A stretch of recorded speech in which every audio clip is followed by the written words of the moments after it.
Importante hablar de esto y sobre todo el impacto en América Latina. Por ello me comunico con Francisco Castañeda, director de la Escuela de Negocios de la Universidad Mayor de Chile. Un gusto tenerlo. Muy buenos días. Buenos días. A ver, ¿en qué contexto nos encontramos realmente? Lo dijo pues la líder del FMI. Definitivamente no es una proyección muy positiva para el 2023, pero el impacto en América Latina, ¿cómo podremos recibirlo? Sí, bueno, el impacto en Latinoamérica también es de desaceleración. Por ejemplo, en el caso de países como Perú, como Chile, como Brasil, hay una corrección a la baja, ¿verdad?, en el crecimiento para el 2023 en relación al 2022. En el caso de la economía chilena, es la economía que crece menos de Latinoamérica el 2023 con un crecimiento negativo. Y aquí hay varios factores que están influyendo, ¿verdad? Esto es la guerra en Ucrania con el alto precio de los combustibles, el gas, ¿verdad?, que afecta principalmente a la Unión Europea, algo que destaca la directora del Fondo Monetario. La Unión Europea, la mitad de los países va a entrar en recesión. Recesión es cuando 2 trimestres consecutivos hay un crecimiento negativo, cuando el crecimiento respecto al trimestre anterior. Estados Unidos va a tener una recesión muy suave en 2023, ¿verdad? No así la Unión Europea. Y China, es cierto, no entra en recesión, pero las proyecciones que eran muy optimistas a principios de año para el 2023, en vez de crecer 8%, que era la proyección, va a crecer 4%. Como China al mismo tiempo tiene estos problemas de que hizo una restricción muy dura respecto al COVID y los impactos en la actividad económica, ahora flexibilizó demasiado y hay mucha incertidumbre porque están aumentando los casos por montón, ¿ya? Y China tiene fractura estructural. Estas fracturas estructurales, principalmente en el sector inmobiliario,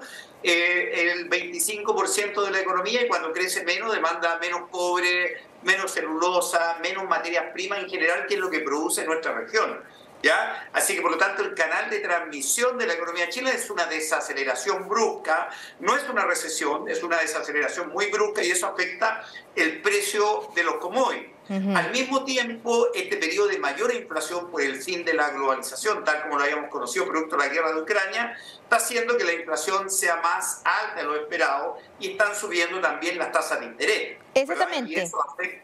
Y eso afecta a las pequeñas y medianas empresas, a las familias, el endeudamiento aumenta. Y un dato, como para concluir esta serie de factores más globales, ¿verdad? La posición fiscal de nuestros países, excepto con excepción, en el caso, por ejemplo, en el caso extremo Argentina, el caso de Perú, a pesar de toda la crisis política, tiene una macroeconomía sólida, ¿verdad? Que de alguna manera la economía sigue expandiéndose a pesar de cierta inestabilidad institucional, ¿verdad? Sin embargo, la gran debilidad es que producto de la pandemia, en el caso de Latinoamérica en general, el fisco gastó mucho dinero en transferencia de ingresos a los sectores más pobres. Y hoy día esto significa que hay menos espacio fiscal. O sea, si la economía tiene que apalancarse vía gasto público, esto es más bien acotado. No hay mucho espacio porque ya creció mucho el gasto público en pandemia, y lo que señala la directora del fondo es que las tasas de interés hay que mantenerlas altas para controlar la inflación,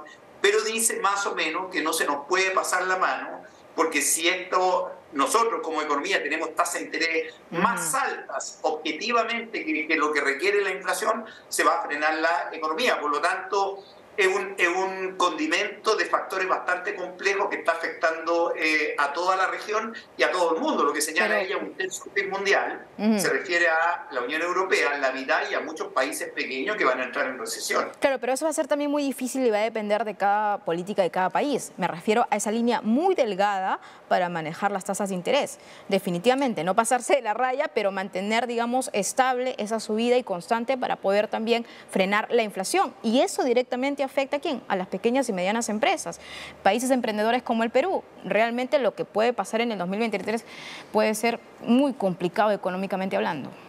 Sí, aún así Perú tiene una proyección interesante, ¿verdad? Sí. Sobre el 2% para el 2023 en comparación, por ejemplo, con Brasil, ¿verdad? Que la economía se va a contraer menos del 1%, en el caso de Chile, que es menos 2,4%, digamos. Claro. Entonces, es cierto, pero hay que tener cuidado porque los patrones comunes, alto precio de la energía, inflación alta, tasas de interés alta, fragmentación de las cadenas logísticas globales que hacen que los precios sean más altos, la dependencia de China, de nuestra región, son características comunes. Ahí hay bastante similitud en cuanto a los factores que afectan a nuestras economías. Por supuesto, claro que sí. Ahora, también lo que aquí va a determinar son los países que tienen mayor deuda. Y eso a la par también es como si fuera una mochila que arrastra a muchos países, y bien lo sabemos, y son varios en América Latina. Pero aparte de ello, hay una dinámica también de control de precios. Y eso va a depender también de la particularidad de las decisiones que tome cada gobierno. O sea, estamos ante decisiones que podrían marcar el rumbo de cada país, definitivamente en un contexto global tan difícil. Por ejemplo, países como Bolivia, productos que son ricos en gas y en yacimientos, ¿verdad? De este estilo, y una fuerte apreciación de la moneda local en relación al dólar, la inflación es bastante baja. Sí. ¿Ya?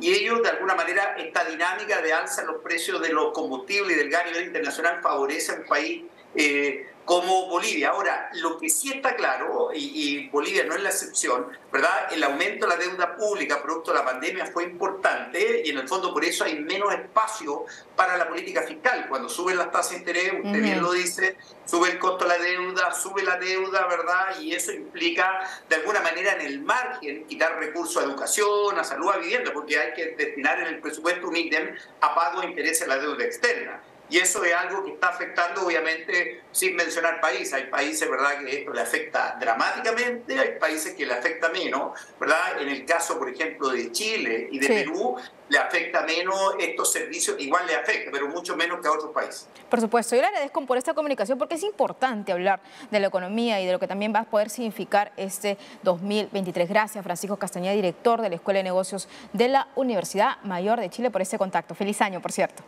Ya, muchas gracias. Saludos a la gente del Perú. Saludos, muy buenos días.